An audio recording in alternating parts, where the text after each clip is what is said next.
नमस्कार. आज आपण आलमधलं म्हणजे अद्रक आणि अद्रकमध्ये शून्य मशागत पद्धतीने ऊस लागवड बघत आहोत आपण. आता हा ऊस म्हणजे विना नांगरणी आहे आणि विना नांगरणीमधून लावलेला आहे. काही नाही करायची गरज बघा.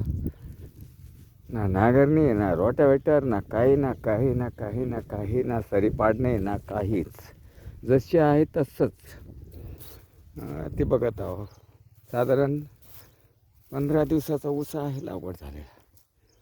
मस्त ऊस लागवड आला, काही ताण नाही. शून्य मशागत तंत्रज्ञान असं आहे की सगळे अगदी उलथापालातून न होता जागेवरच जीवसृष्टी राहते आणि जमिनीची जास्त म्हणजे हलव न करता जागेवर सगळं राहतं. हे दिसून येतं आपल्याला. धन्यवाद.